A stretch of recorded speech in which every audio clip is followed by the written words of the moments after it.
रमेश उर्फ पिट्या परदेशी यांनी नुकताच महाराष्ट्र नवनिर्माण सेनेतून भारतीय जनता पार्टीमध्ये प्रवेश केला।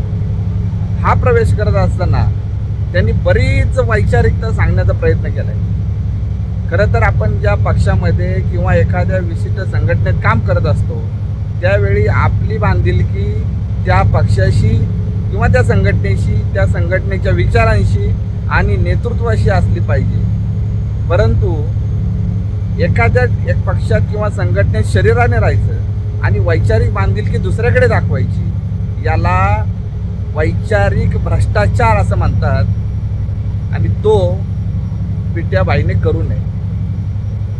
ते एका बाजूला सांगतात की सन्माननीय राजसाहेब ठाकरे हे माझ्यासाठी आयडॉल आहेत, कुटुंबप्रमुख आहेत, प्रेरणास्थान आहेत, असं वगैरे बरंच काहीतरी म्हटले। मग त्याच राजसाहेबांनी जर का काही गोष्टींसाठी कान टोचले असतील तर ते जिवारी लागण्याची काय गरज होती? जिवारी का लागलं बरं? आपल्याला जर का आपल्या घरातील वडीलधारी मंडळी जर का आपल्या काही गोष्टींसाठी आपले कान टोचत असतील तर आपण काय ते लगेच घर सोडून किंवा त्यांना सोडून जात नाही, कारण आपली निष्ठा, आपलं प्रेम आणि आपली बांधिलकी त्या घराशी आणि त्या घरातल्या लोकांशी असते। दोन दगडांवर पाय ठेवून उभं राहणाऱ्यांनी वैचारिकता वगैरे, विचार वगैरे शिकवण्याच्या भानगडीत फंदात पडू नये।